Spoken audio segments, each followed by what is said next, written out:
Shalom. Okay, so first things first, I want to thank Josh Seideman for sponsoring the Shiur, and B'schos Nishmas, his mother Ruth Seideman, Rus Bas Rav Yosef, and B'Shama Shehad Aliyah. So tonight we're going to talk about this idea of Mesirus Nefesh and how it relates to Matan Torah, and how it relates to our own avoda, how it relates to our Shavuos, and specifically how it relates just to our daily lives and everything. So start off with, there's a story told about Rabbi ben Avram, the Ger Tzedek of Vilna. So the Ger Tzedek of Vilna, his name was Valentin Pataki, and he lived in Poland in the 1700s. And he had everything. His family was rich. They owned many, many estates in many areas, and they had plenty of money. They had plenty of everything. And somehow Valentin was a sensitive soul. And again, being Mekatzer, shortening the story a little, ultimately he saw a Jew being beaten up by other people. He saw a Jew being beaten up, and he went to save him, and he went to help him. He put everyone in their place. He pushed them away, and ultimately he saved this poor Jew. And through that encounter with this Jew, he ultimately built a relationship, and he himself had a lot of questions about his own religion. He himself had a lot of questions about his own life. And so ultimately he got to talking with this Jew, and he got to talking with the local Jews, and he was so enamored and so pulled by Yiddishkeit, and so pulled by it. And so he decided he wanted to learn more. And as he learned, and he learned more, of course, in secret without his family knowing. So as he learned more, he decided he wanted to convert. He wanted to become a Jew. And he went through this Gerus process. He went through the learning process for a long while. And eventually he became a Jew. And he took on the name Rav Avram, Ben Avram, of course. And ultimately what happened is that as he came back into town for whatever reason, his family found out. And when his family found out, when the local authorities found out, so they took him and they jailed him. And they said, if you don't stick to our religion, if you don't stick to this, if you don't come back to your family, so we're going to have to kill you. We're going to have to murder you. And no matter what they did, they jailed him. They tortured him. His parents came and they said, you could have wealth, you could have honor, you could have everything. And we gave you everything, but you could have everything. You'll inherit everything. But nothing would pull him away from the emes. Nothing would pull him away from the truth. And that was Yiddishkeit and Torah and Judaism. And he wasn't willing to leave it. And so ultimately we're told he was taken out on the second day of Shavuos. He was taken out to be burned alive. And as he was taken out, there was one person to be able to witness there. One person, every other Jew was hiding out of fear of another pogrom. And there was one Jew there who witnessed him going out, singing a certain niggun, and saying that he's sanctifying his life, he's sanctifying Hashem by dying al Kiddush Hashem with Shema Yisrael. And he was led to his death, and he died as a Jew. Avram ben Avram, he died as a Jew, this Ger Tzedek of Vilna, because he was unwilling to leave the emes, willing to leave the truth. And that's the story of Mesirus Nefesh. And it happened on the second day of Shavuos. And everything about Shavuos, so many aspects about Shavuos is Mesirus Nefesh. We're told that we went into the Midbar, we went into the desert, we accepted the Torah, but Mesirus Nefesh. We accepted in a way we were Torah. It was hard for us. It was difficult. And even so, we accepted the Torah. So how exactly can we tap into this level of Mesirus Nefesh, of pushing ourselves for Torah, pushing ourselves for Yiddishkeit? Especially when, Baruch Hashem, we live comfortable lives. And we live in a world, at least our community, where Baruch Hashem, we feel comfortable and we're successful and we can live as Jews. So how do we tap into this? And the second thing is that we're told a Mishnah in Pirkei Avos. The Amar Rabbi Yeshua ben Levi, B'chol Yom, source 1, B'chol Yom v'Yom Baskol Yotzeis Mehar Chorev U'Machrezes V'Omeres Oy Lahem L'Brios Ve'Albonos Shel Torah. The Rabbi Yeshua ben Levi says that every single day a Baskol, a voice comes out from Har Chorev, comes out from Sinai, and says, Oy, that there's a contempt for Torah, there's a loss of Torah. Shekol mi she'eno osek b'Torah nikra nazal. Because anyone who's not busied in Torah, whoever's not learning Torah, so ultimately the Baskol comes and says, how could it be that there are people in this world not osek, not busy in Torah? So if there's a voice coming out from heaven, a Baskol screaming that we're missing being osek in Torah. So what does it mean to be osek in Torah? What does it mean to busy ourselves to learn Torah? What does it mean to be involved in Torah? So that way we can be Mekayim, we can fulfill that which Hashem is screaming at us. Be osek in Torah, be involved, be connected. So to understand, we have to go back in time. So let's go back to Bereshis. Let's go back to the beginning of all time. And that is before HaKadosh Baruch Hu created man. So HaKadosh Baruch Hu wanted to create Adam. He wanted to create man. He wanted to create humankind. And the Malachim looked at Hashem. They said, you've created everything. and it's beautiful, and you've created everything that there is. But you shouldn't create man. They argue. They're not going to be worthy. They're going to rebel against you. They're going to fight against you. They're going to live lives that are not going to be worth living. Hashem, you shouldn't make man. And ultimately, HaKadosh Baruch Hu said, you're wrong. I'm going to create man. And he says in source 2 at the end, Ru'u birya shabarasi. Look at the creation I've made. Look at the creation I made, explains the Medrash, explain those who explain the Medrash. That ultimately, throughout time, HaKadosh Baruch Hu is screaming, Ru'u birya shabarasi. Because there's going to come a time of Matan Torah, there's going to be a time that we accept the Torah. And there are going to be multiple moments throughout history, that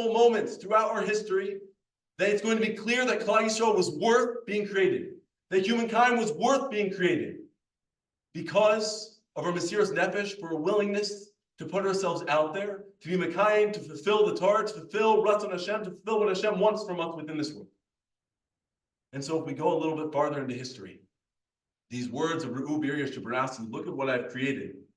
So they echo throughout history, because we're told there's a Gemara, there's a Gemara in Shabbos in source 3 that yet again the Malachim were against us. Yet again they pushed back against whatever HaKadosh Baruch Hu wanted to do with us, and that is Moshe Rabbeinu goes up to heaven. He goes up to Shemayim to accept the Torah, and as he goes up, the Malachim say, "You're not deserving of the Torah, Hashem. Why are you giving the Torah? The Torah has been up here for hundreds of years. For hundreds of years, the Torah has remained in Shemayim. Why does it need to go down there? Why does it need to go to Bnei Adam? Why does it need to go to ephemeral human beings? Why does it need to go to a nation? It's risky. Don't give it to them."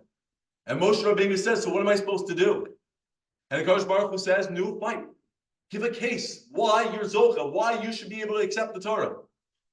So ultimately, Moshe Rabbeinu says in source 3 in the Gemara Shabbos, Amar lefanav Rabbonu she'olam, Torah she'ata noseinli. Mike Siva, what the Torah that you're giving to me, the Torah that you're giving to Klal Yisrael, what's written in it? So Hashem says, Anochi Hashem Elokecha asher oseicha me'eretz Mitzrayim. Na'am Hashem, your God who took you out of Mitzrayim. So Moshe Rabbeinu turns to the angels and he says, L'Mitzrayim yiradtam? Did you go out of Mitzrayim? L'Paro hishtabtam? Were you enslaved under Paro? Were you working hard? Did you experience the pain and suffering that we experienced? Did you experience the torture that we went through? Torah lama telachem. What do you need Torah for? Shuv maksibe. He asked again, what's in the Torah? Lo yelacha Elohim achirim. That you shouldn't have other gods. Bein amim atem shruyim she'ovdim avodas gilulim. So Moshe Rabbeinu turns towards the Malachim and he says, and what? You have influences around you? You have negative influences around you up there in Shemayim that you should need the Torah? That you're going to be able to fulfill the Torah? You have negative influences in your life? No. And yet again he says, what else is written in it? Zachar es Yom HaShabbos Tekadsho. Klum atem osim malacha shatem tzrichim shos. What? You malachim work? You have to work every single day to be able to make a parnasa, to be able to make a livelihood, to be able to support your family. You have to work. You don't have to do anything. So why should you keep the Torah up there? We have to work. We have to work so hard within this world. We have to work so hard just to survive, just to go. And again, he said, what else is written? Kabedes avicha v'esimecha is written in the Torah. And he says, you have parents? You have parents that you have to take care of sometimes? Do you have elderly parents that you have to push yourselves to be able to take care of with Mesirus Nefesh? Do you have parents that in difficult times you still exhibit kibbut av'aim and honoring them? Do you have parents, Malachim? You don't have parents. See, you can't keep the Torah. And over, Moshe Rabbeinu made a case that there's nothing in the Torah that's shaykh to you. There's nothing applicable to you, Malachim. It's for us. And in that way, the Torah ultimately came to us because the HaKadosh Baruch Hu was masking. He agreed to Moshe Rabbeinu's argument. He agreed to Moshe Rabbeinu's argument that we, as a Jewish nation, we as humankind, we're deserving of the Torah because it speaks to us. There are things we have to push ourselves for. There are things that we have to change ourselves for. That ultimately is what the Torah speaks to. So ultimately, everything about the Torah, everything about this back and forth, was Moshe Rabbeinu saying, you don't deserve it because there's nothing you have to push yourselves for. There's no Mesirus Nefesh. There's nothing that you have to live your life for to be able to push yourselves in any of these aspects. That's us. Us as people, as Jews. The Torah speaks to us. And so yet again, Rav says, HaKadosh Baruch Hu cried to the Malachim. He cried to the entire reality. Ru'u birya shabarasi. Look at what I formed. Look at what I've created. Ru'u birya shabarasi. Do you see their Mesirus Nefesh? Do you see that they're willing to accept the Torah? Do you see that they're willing to accept the Torah and everything within it? That they said Nasav and Ishma? And what that means is no matter what, even in the most difficult of circumstances, even the most challenging of cases, it means that we're going to keep to the Torah, that we're going to push ourselves to be able to do what Hashem wants. Ru'u birya shabarasi, Hashem's cries. And Hashem cried at Matan Torah. Hashem cried at the beginning of all creation. And Hashem cries throughout the generations, Ru'u birya shabarasi. Anytime there's a Jew who pushes themselves to do the right thing, who pushes themselves because it's Ratzon Hashem, because that's what Hashem demands of us, or asks of us, or wants of us. So Hashem cries to Malachim, Ru'u birya shabarasi. They're deserving, don't you see? And throughout the history, we've had moments like that. We're told that when Shaul HaMelech accepted the Gzeira on him, the decree on him, that he went to war knowing that he would die, and HaKadosh Baruch Hu screamed out, Ru'u birya shabarasi, says the Medrash. He screamed out, see what I've formed, see what I've created, see what they do for me, that they accept my judgment, they accept what I say, and they just move, and they go, and they do it. And of course, there are moments of history we don't even have to look back towards Tanakh. But then as we go forward, we see Rabbi Akiva. The Rabbi Akiva was there. He was taken out to die. And as he was standing there, as he was tied to the stake, being burned alive, he was screaming, Shema Yisrael. And the students looked at him and he says, Rabbeinu Khan, you can still say Shema now? And of course, we can imagine that Hashem was screaming, Ru'u birya shabarasi. And the Malachim were crying. The entire reality was crying that Rabbi Akiva is being murdered. And at this point, the Malachim didn't have a response against Klal Yisrael. If anything, they were fighting against the HaKadosh Baruch Hu, saying, Hashem, do you want it to be that Klal Yisrael, that you're Jews, that Rabbi Akiva is being burned alive? Do you want the pain and suffering? And the HaKadosh Baruch Hu screams, Ru'u birya shabarasi. Look at what they're willing to go through to be able to say Shema Yisrael. Look at what they're willing to go through and able to go through to be able to keep to my Torah, to be able to keep to that relationship that I have with them. And so as students, at the same time as the tumult in Shemayim might be happening, so the students scream, Rabbeinu Khan, you can say Shema even now? And of course, Rabbi Akiva responds, all my life I've been waiting for this moment. All my life I was wondering, how could I really be Moser Nefesh? How could I really give up my life for Hashem? And of course, there's those moments in life, the challenging moments, where we can push ourselves and we give up something for Hashem, because it's what Hashem wants in that moment. So I give up what I want for what Hashem wants. But the ultimate giving up in that moment was what Rabbi Akiva was doing, according to the basic shot, the basic understanding, was he was giving up his life while saying Shema Yisrael, Hashem Elokeinu, Hashem Echad. I saw another explanation of this Gemara, and that is that at the time when Rabbi Akiva was being brought out to die, at the time he was being brought out to be tortured, so it was the time of Kriya Shema. It was the time to say Shema. And so if anything, this was the routine. If anything, this was what Rabbi Akiva had done his entire life during this time. That the time for the Zman Kriya Shema comes, the time for Shema comes, and he says Shema. It doesn't matter what else is going on in life at that moment. Whatever else is pulling at a person at that second, but it's the time for Shema, and I have to say Shema. And so this explanation being that Rabbi Akiva was taken out, and that he's essentially saying, you can do whatever you want to me. You can torture me. You can hurt me. You can put me to death. But the most important thing right now is Kriya Shema. The most important thing right now is my obligation to fulfill what Hashem wants, Ratzon Hashem, to be able to say Shema this second. And so ultimately, Rabbi Akiva, even at the heightened moment, this elevated moment where he was Moser Nefesh, where he literally gave up his life, Al Kiddush Hashem, for Hashem's sake, he was also Moser Nefesh and gave up that moment in his life by saying Shema Yisrael, because that was what he did every single day. And he turned something that was a routine moment in his life into a moment of greatness. And it happened to be that it coincided with this moment where the moment of greatness was also the giving up of his life. But that itself was the greatness of Rabbi Akiva, that throughout his life, he lived in a way where he said, I want to be Moser Nefesh, I want to give up my life for Hashem, and not just my life physically, which ultimately happened, but I want to be able to give up those moments of my life, of what I want in my life, of what I want at that moment, of what I might want to be doing, and instead I'm going to say, I'm going to push myself to do what Hashem wants, or what Hashem asks for me, or what's good for my relationship with Torah, what's good for my relationship with Hashem. That's what it means to be Moser Nefesh at that moment. And so that was Matan Torah. Because at the minute we accepted the Torah, we said, Nasa Minishma, we're willing to accept it, we're willing to do it.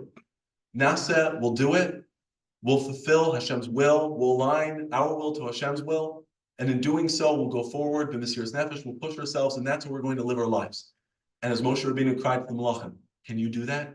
Do you have such challenges like people within this world? Will you ever face the challenges that Klal Yisrael will face throughout history? And we face so many challenges and so many moments of Mesirus Nefesh, Mamish, Mesirus Nefesh, and giving up our lives. And we don't just have to look back towards history, we can look at the moments now this year. Moments of Mesirus Nefesh that people are willing to give up their lives for Klal Yisrael, for other Jews, to save other Jews, to save other people. Moments in which people are willing to give up of their time, their resources. They're willing to push themselves to do anything to be able to help another Jew, whether that meant giving up their literal life, or whether it meant giving up their limbs, or whether it meant just giving up of their time or their resources or anything they had to be able to save another Jew. Because that's Mesirus Nefesh. There's a Mesirus Nefesh of the giving up of the life. And that was the moment where Rabbi Akiva screamed, Shema Yisrael Hashem Elokeinu Hashem Echad. But it's also at that same exact moment, a giving up of one's will, where we say, this is what is best for my relationship with Hashem. The two aspects of Mesirus Nefesh. And the Rambam says this. The Rambam explains that we think Kiddush Hashem, that pushing ourselves to sanctify Hashem's name is going to be in the public. It's going to be in the public sphere. It's going to be in front of people. And that's where we imagine having to give up our lives. So that's where we imagine these big moments.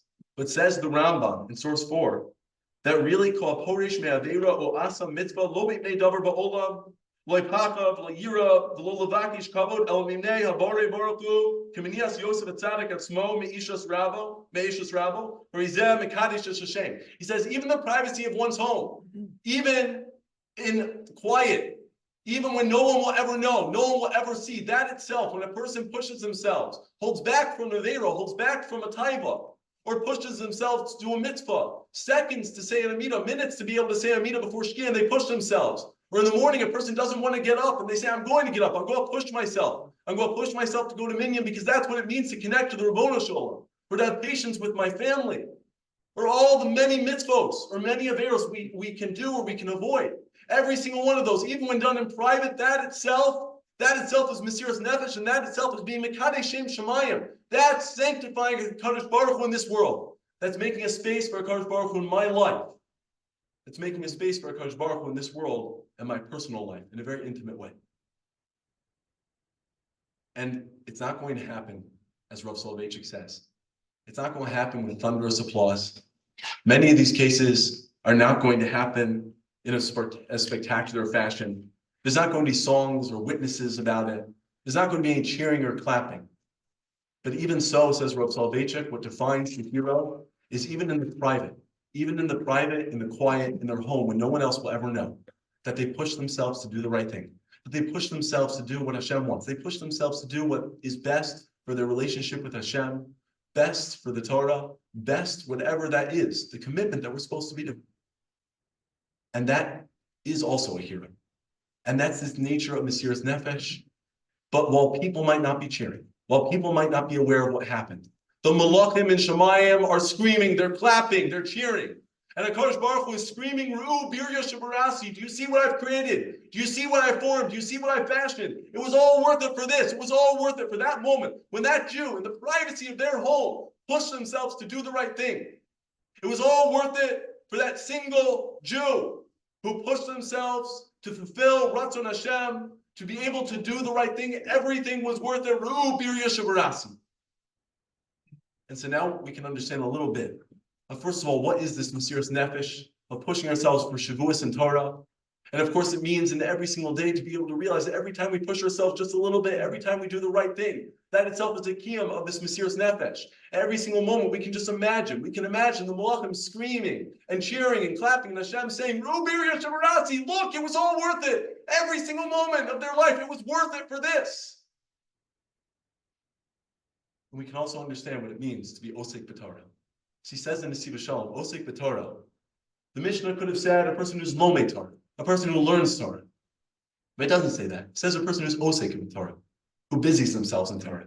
And says in the Siva Shalom, what it means is it doesn't just mean someone who's learning, but it means a person who's osik b'chol ma'asav and yanav al pi Torah. It means a person who's busying, that their entire life is based on the Torah. Their entire life is based on what Hashem dictated, what Hashem tells us. That's what it means to be osik b'Torah. And so every single day, the Bas Kol comes out saying, oi, that there aren't people being osik in Torah. There aren't people making the Torah the primary focus in their life, that will tell them what to do, that will tell them how to act.